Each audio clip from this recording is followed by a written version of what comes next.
Bueno, perdón por la demora de 2 minutos. En el día de ayer hicimos como una presentación sobre lo que consideramos que son condicionantes sistémicos para la garantización del derecho humano al agua potable y al saneamiento. ¿A qué llamamos condicionantes sistémicos o a qué podemos llamar condicionantes sistémicos? O sea, cuando se habla del derecho humano al agua potable y al saneamiento, se lo entiende generalmente intentando garantizar un piso, como bien yo rescataba de la exposición de Judith de ayer, un piso de acceso al agua y al saneamiento como derechos básicos universales para todas las personas, sin discriminación, etc. Más tarde, ¿no? Si no vamos a estar en problemas. Ahí. Como bien se decía también en el día de ayer y en las exposiciones del día de hoy, creo que fue la de Carlos, y es lo que también mostramos en estos gráficos, o sea, nuestra región, ¿sí? América del Sur, se encuentra en una situación de amplísimo beneficio en cuanto a disponibilidad del recurso de agua y la cantidad de habitantes para poder aprovechar ese recurso. En principio, o sea, esto digamos en números muy grandes, no deberíamos tener demasiados problemas como para garantizar el derecho humano al agua potable. Uno de los países que generalmente se citan de ejemplos es Uruguay en cuanto a la cantidad de cobertura que tiene Uruguay a nivel mundial. Si nosotros vemos en los gráficos, somos una de las regiones con más cantidad de recursos hídricos que hay en el mundo, o sea, el 26% de los recursos hídricos se encuentran ubicados en esta región, y tenemos prácticamente, digamos, el 6% de la población mundial, o sea, hay muchísima agua para repartir. Sin embargo, esto es una falacia, ¿sí? Está claro que en comparación con el resto de las regiones nos encontramos en una situación de ventaja, pero la ubicación, y ahí es donde radica la falacia, la ubicación de los recursos hídricos no está distribuida de manera igualitaria. O sea, hay disparidades en cuanto a regiones específicas adentro de cada uno de nuestros países que hacen realmente dificultoso que pueda haber esta garantización, ¿sí? En principio, a nivel internacional, y es en esto en donde yo voy a basar mi presentación, y hacía una exposición en el día de ayer, este es un gráfico que ayer también lo mostré, adentro de los tribunales arbitrajes, o sea, si hay algo que también se ha mencionado en el día de hoy, es que para dar garantías al derecho humano al agua, hace falta inversión, ¿sí? Y en este sentido lo tiene tanto en cuenta el sector público como el privado, ¿sí? El Estado sabe que hace falta poner mucho dinero para garantizar este derecho y el sector privado también. Sobre todo me parece que el sector privado sabe que hace falta mucha inversión. ¿Por qué? Porque más allá del sistema de garantía y de protección a los derechos humanos en el derecho internacional, también existe paralelamente, y este quizás sea uno de los principales problemas, que es un sistema paralelo, un régimen de protección a las inversiones a nivel internacional. Y ese régimen de protección a las inversiones privadas específicamente, se garantiza mediante tribunales arbitrales. El tribunal más recurrente, digamos, más utilizado por el sistema internacional es el que está dentro de la órbita del Banco Mundial, que es el CIADI, el Centro Internacional de Arreglo de Diferencias Relativas a Inversiones. Dentro del CIADI, como se ve en la torta, las demandas que son respecto del agua potable y saneamiento no ocupan un lugar muy importante, ¿sí? Comparado con el resto de las demandas como podrían ser sobre petróleo, gas y minería. Sin embargo, cuando nosotros sumamos cuáles son los recursos naturales, ¿sí? Que son objeto de los reclamos por parte de las empresas transnacionales, que son las que actúan dentro de este sistema, vemos que casi ocupa el 48% de las demandas dentro del sistema de protección de inversiones. Dentro de ese 48%, el agua potable y el saneamiento ocupa un pequeño lugar, pero lo ocupa. Lo que vengo yo a mostrarles, digamos, y a comentarles en esta presentación es hablar particularmente del caso argentino en materia de agua potable y saneamiento. ¿Por qué? Porque el caso argentino es paradigmático. O sea, si bien a nivel internacional los reclamos sobre agua potable y saneamiento relativos a inversiones por parte de las transnacionales no es un sector muy utilizado, digamos, muy relevante, en el caso argentino sí, ocupa casi el 20% de las demandas que hemos recibido. Generalmente se habla de las demandas producto de la crisis en Argentina del año 2001-2002, crisis que ha impactado en toda la región. No tengo que hacer mayores apelaciones a la memoria estando en Uruguay, ¿no es cierto? Crisis que todavía a nosotros nos duele contar, crisis que todavía, cuyos coletazos todavía estamos viviendo. Los bonos de deuda que se aprobaron en el día de anoche tienen que ver con esa crisis precisamente. Y en materia de demandas ante el CIADI, siempre se habla de las inversiones y las empresas privatizadas que hicieron reclamos en materia tarifaria. En la década de los 90 en Argentina se privatizaron muchísimos servicios públicos, incluyendo el servicio del agua, y se fijaron las tarifas a valor dólar. En el año 2002, si no recuerdo mal, fue el 2 de enero, o sea, los primeros días de enero del año 2002, lo que se hizo fue una devaluación, ¿sí?, para tratar de dar oxígeno frente a la crisis que se estaba viviendo, y al día siguiente las empresas privatizadas se empezaron a preguntarle al gobierno: ok, vos devaluaste el dólar, nosotros a valor qué cobramos las tarifas.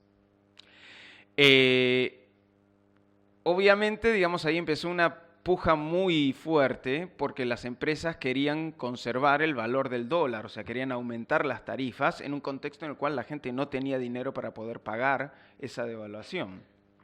Recordemos el contexto: había un 41% de inflación, un 23,6% de desocupación, el 57,5% de la población estaba por debajo de la línea de pobreza, o sea, más de la mitad de la población por debajo de la línea de pobreza, y se habla siempre de un tercio por debajo de la línea de indigencia en la República Argentina, y la caída de salarios había sido de un 23,7%, o sea, los números estaban en rojo en todos los aspectos.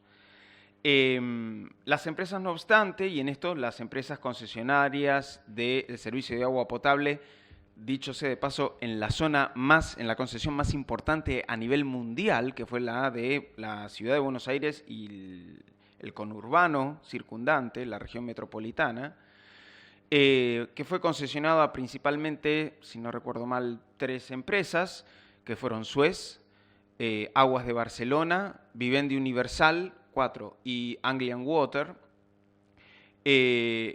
Las empresas estaban interesadas en aumentar las tarifas para conservar su recaudación. Este tipo de reclamos no fue en solitario respecto de Suez y otros contra la República Argentina.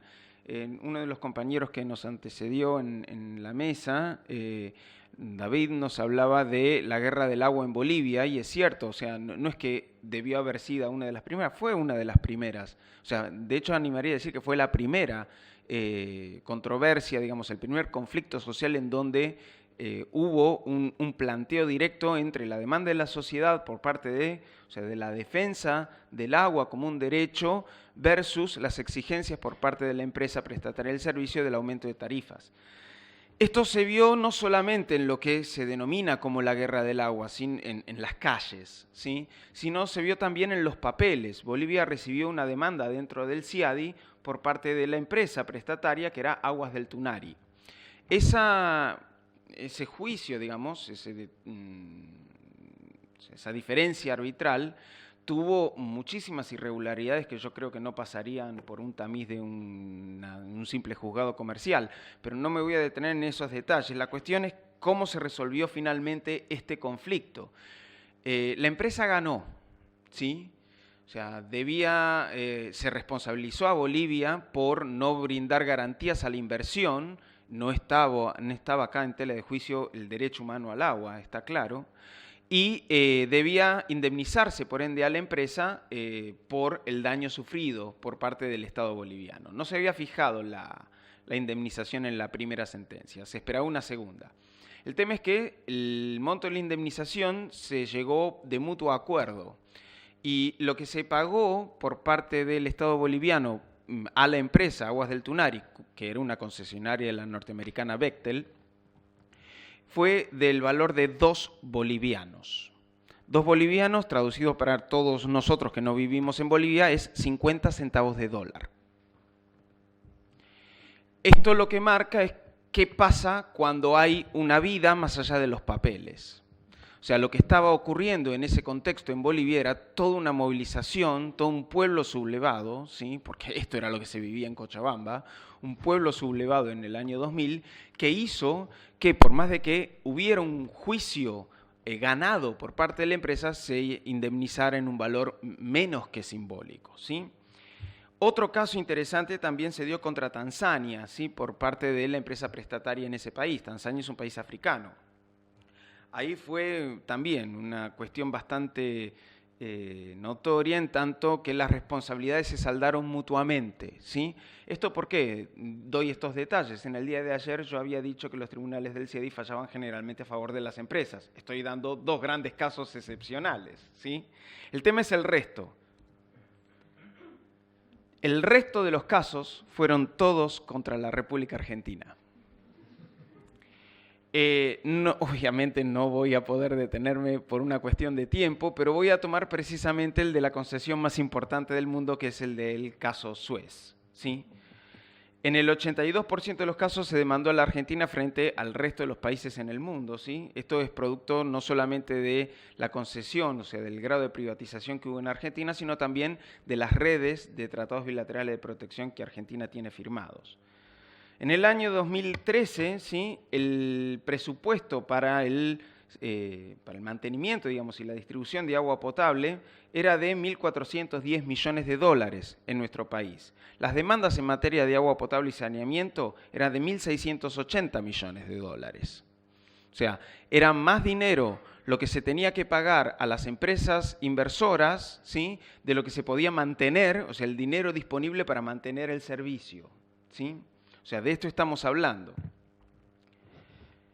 Esto, digamos, es la cobertura en materia jurídica que posibilita los laudos y los juicios, ¿sí? O sea, Argentina tiene 58 tratados de protección de inversiones, es una cantidad muy importante de tratados.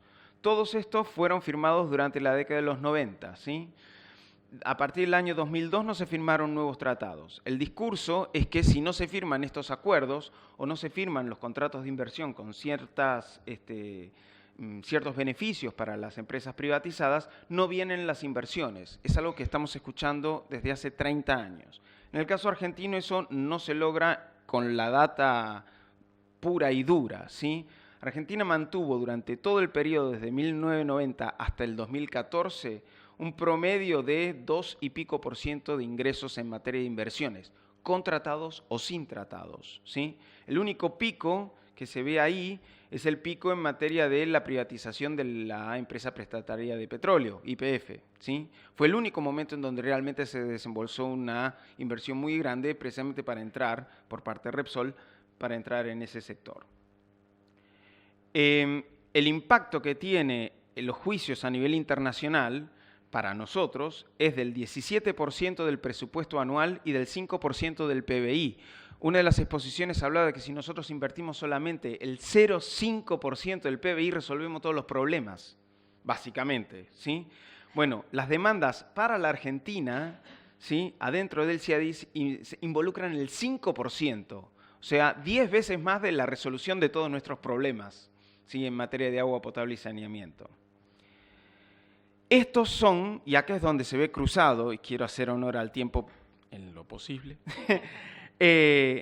lo que son los derechos de los inversionistas frente a los derechos humanos. O sea, está claro que las inversiones ocupan, o sea, un sinnúmero de áreas dentro de la economía.